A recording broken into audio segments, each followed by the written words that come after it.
Didi and myself have been traveling since 2018 together, and 98% of our travels have been mostly positive. Now, the story that I'm about to bring to you today is a disturbing one, to say the least. Imagine you're on a flight, a long flight at that. You and your girl, or you and your dude, y'all chilling, enjoying the flight. And then all of a sudden you realize that the person you're sitting next to is no longer alive. Let's talk about it. What's good, YouTube? It's your man, CJ, one half of the dynamic duo, the Traveling Heartbeats. Didi is not here right now, but she sends her love. And we have a crazy story for you today. Now, first things first, before we get into the story, I invite you to subscribe, hit that like button and notification bell so you don't miss anything that Didi and I have popping off over here on the channel. Appreciate it. So let's get to it. Now, to start this thing off, I sincerely hope none of you will ever in your life have to experience nothing this horrific ever. Because I'm sure the people that did experience this, they're traumatized. As a matter of fact, let's take a look at the story. Now, before we get into the reaction, I do want to send my condolences to the family. This is a major loss for anybody to lose somebody, especially in this way. So I do want to do that before we get into it. But without further ado, let's get into the video.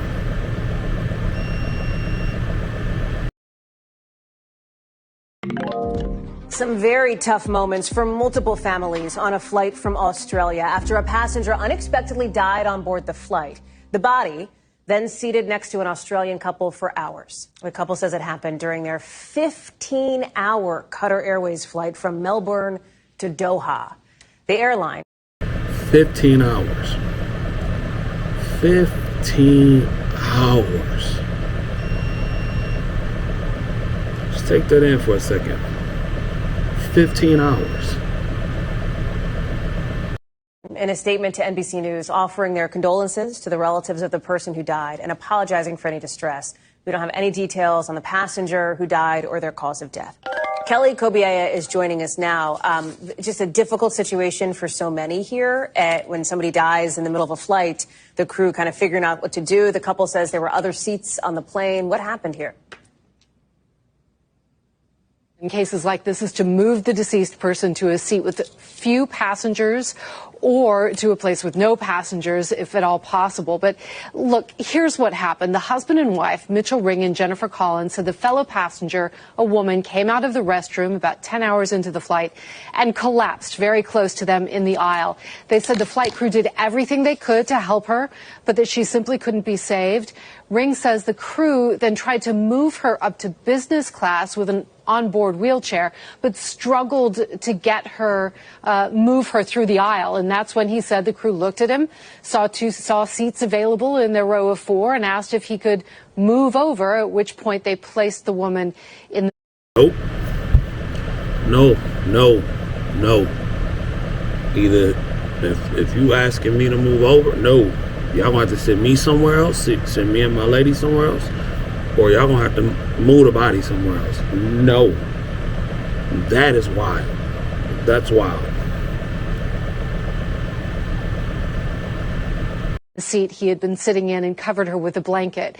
Now, Ring's wife did move to another seat at the invitation of another cover her with a blanket.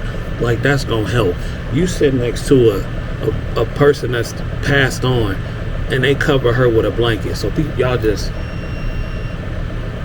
you know what I'm saying? Like, that's crazy. Passenger, but he says the crew didn't offer to move he and his wife and that he stayed put for 4 hours. You're a better man than me. You're a better man than me. And they didn't even offer to move his wife? I mean, offer to move them, period? Oh, no. No. Ain't no way. I couldn't have did it. He said the flight crew then told them to remain seated once they landed as medical staff boarded and handled the woman's body, as well as police. right in front of him. Now, the protocol in that instance is actually to disembark other passengers first before paramedics and police board to take care of the body, preserving the dignity of the deceased as well as the sensitivities of those on board. We would have been the first ones off the plane. Sitting next to a dead body for 4 hours, bruh. We would have been the first ones off the plane. That is crazy, man. I don't know what y'all know about deceased people when they pass, but things be happening to the body, like especially when the death is that recent. So there's probably all kind of sounds going on, you know, expulsion, like all kind of stuff. So no, absolutely not. And I'm shocked that they would even be okay with allowing that. You feel me? Like that don't make no kind of sense to me. Hopefully they were compensated. We did reach out to the couple. They declined to be interviewed out of respect to the airlines and the passenger. The flight was booked through Qantas and operated through Qatar Airlines. And the couple told NBC News that both airlines contacted them. They said, "We've made it clear they've been very helpful and supportive." Hallie, they're now in Venice. That was their final destination. And frankly, they're just trying to get on with their vacation at this point. How do you get on with your vacation at that point? You feel me? Like what? Like, imagine going to dinner that night. Man, I sure can't wait to go on the next tour. Like, I mean, I guess you got to do the best you can, but that, man, I couldn't even imagine. I could not imagine. Couldn't imagine. I'm not gonna lie to you. I don't know. I mean, how do you not think about the body that you were sitting next to for 4 hours? I don't know. That's a wild one, ladies and gentlemen. But like I said, I hope that none of you ever in your life have to experience something that crazy. We have a long flight trip coming up very soon, and with all the stuff that's been happening with planes, we like, oh my God, you know, we really gonna have to pray Jesus take the wheel, cover the pilot, cover the flight crew. Please don't let nobody pass away on this plane. Oh boy, that's a rough one. It really raises a lot of questions about the airline and their policies and how things like that should be handled. Now, to be fair, every airline has their protocol. They have their protocols when people pass away, even during mid-flight.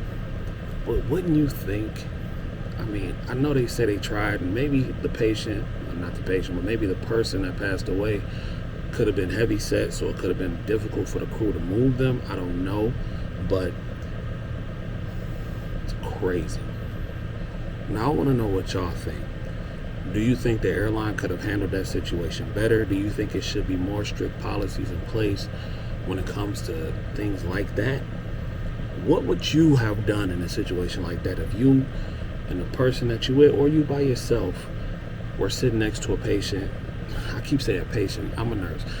Or sitting next to a person and they passed away mid-flight, and you had to sit there for hours. How would you have reacted? What would you have done? Would you expect some sort of compensation for your misfortune? Obviously, prayers to the family of the person that died. But I don't know. What would you have done? Let me know in the comments. And yeah, ladies and gentlemen, that's all I got for you right now. But until next time, we'll see you in a little bit. Peace and blessings.